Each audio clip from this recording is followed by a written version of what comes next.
कैथल शहर में त्योहारों पर मौत का मीठा जहर, 12,000 किलो सड़े हुए रसगुल्ले बरामद। सीएम फ्लाइंग ने बंद गोदाम पर मारा छापा। बड़ा गुपचुप तरीके से शटर बंद करके अंदर काम चल रहा था। जैसे ही हम यहाँ पे मौके पे आए 11:30 बजे तो बहुत ज़्यादा गंदगी यहाँ देखने को मिली और काफ़ी सारे ड्रमों में रसगुल्ला बहुत बड़े लेवल पे। त्योहारों के सीजन में मिलावटखोरों पर कैथल में सबसे बड़ी कार्रवाई हुई है। मुख्यमंत्री उड़न दस्ता और खाद्य सुरक्षा विभाग की संयुक्त टीम ने एक गुप्त सूचना के आधार पर अतिरिक्त अनाज मंडी के सामने स्थित एक बंद पड़े गोदाम पर छापा मारा, जहां से 12,000 किलो खराब और खाने योग्य न रहे रसगुल्ले बरामद किए हैं। सूत्रों के अनुसार जब टीम ने गोदाम का दरवाजा खोला तो वहां का दृश्य देखकर अधिकारी भी दंग रह गए। भारी मात्रा में रसगुल्ले बेहद अस्वच्छ और खराब हालात में रखे हुए थे। प्रथम दृष्टि से यह साफ हो गया कि यह रसगुल्ले उपयोग के लिए बिल्कुल भी सुरक्षित नहीं थे और इनका सेवन कैथल के लोगों के लिए गंभीर स्वास्थ्य खतरा पैदा कर सकता था। जो है गुप्त सूचना मिली थी जिसके बेस पे सीएम फ्लाइंग स्क्वाड और सीआईडी कैथल और खाद्य सुरक्षा विभाग की तीनों टीमों ने आज सुबह तकरीबन 11:30 बजे के आसपास ये जो एडिशनल नई अनाज मंडी है इसके सामने जींद रोड पे ये गोदाम मिला और यहाँ पे बड़ा गुपचुप तरीके से शटर बंद करके अंदर काम चल रहा था। जैसे ही हम यहाँ पे मौके पे आए 11:30 बजे तो बहुत ज़्यादा गंदगी यहाँ देखने को मिली और काफ़ी सारे ड्रमों में रसगुल्ला बहुत बड़े लेवल पे लगभग 16,000 किलो के आसपास जो है यहाँ पे बरामद किया, जिसमें काफ़ी रसगुल्ला जो 1000 किलो के आसपास बहुत ही ख़राब कंडीशन में था।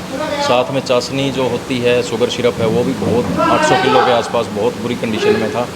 तो हमने वो सारा का सारा उसके 3 सैंपल लिए हैं, खोए के, चमचम का और रसगुल्ले का। उसके बाद जो है डिस्ट्रॉय करवाने की जो कार्रवाई है वो जारी है, ये सारा डिस्ट्रॉय किया जाए। हाँ बिल्कुल, ये वर्कर जो थे इन्होंने अपने मालिक को फ़ोन किया, उसके बाद उसने अपना फ़ोन बंद कर लिया।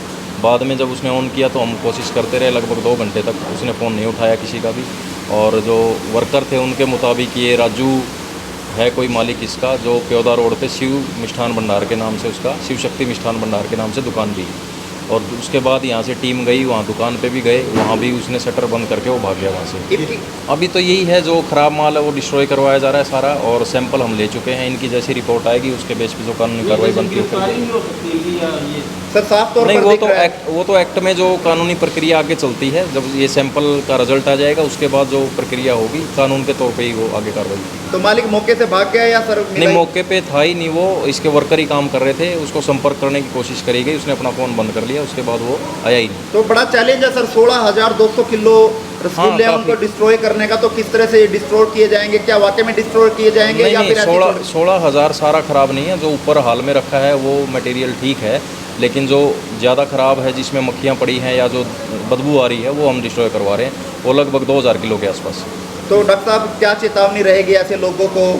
चेतावनी तो ऐसी हम तो बार बार जो है इनको चेतावनी देते रहते हैं, लेकिन ये गुपचुप तरीके से काम चल रहा था। यही है कि भाई इस तरह से जो जनता की सेहत के साथ खिलवाड़ कर रहे हैं उनको कानून में जो मैक्सिमम से मैक्सिमम सज़ा होगी वो हम दिलवाने की कोशिश करें। हाँ, वो भी मावा जो है राजस्थान से सप्लाई हो रहा था पूरे हरियाणा में, लेकिन उसका कोई भी मतलब मालिक मौके पर मौजूद नहीं आया, उस टाइम आया नहीं और उसका जो है कोई बिल नहीं था, बिल्कुल इलीगल सारा का सारा सप्लाई हो रहा था और उसमें फंगस लगी हुई थी काफ़ी पिकों में, जो हमने सारा डिस्ट्रॉय करवाया था।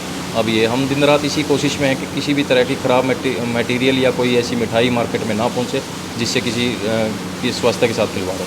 डॉक्टर साहब, इस खाना पूर्ति कहीं ना कहीं लोग समझते हैं कि कोई कार्रवाई ठोस जो है वो विभाग की ओर से नहीं देखी गई, ऐसा नहीं है। सैंपल के तौर पर भेज दिया जाता है जिससे कि निफराम हो जाते हैं, मौके पर कोई गिरफ्तारी नहीं, कोई कार्रवाई नहीं देखी जाती, जिसके बाद धड़ल्ले से ये फिर काम करते हुए देखे जाते हैं और उसके बाद दोबारा एक के बाद एक दोबारा से स्टॉक इनको मिलता है। इससे पहले भी आपने रेड की थी इसके इन्हीं के गोडाउन पे, लेकिन उसके बाद दोबारा फिर रेड की गई और दोबारा फिर उसी हालत में मिले हैं जी।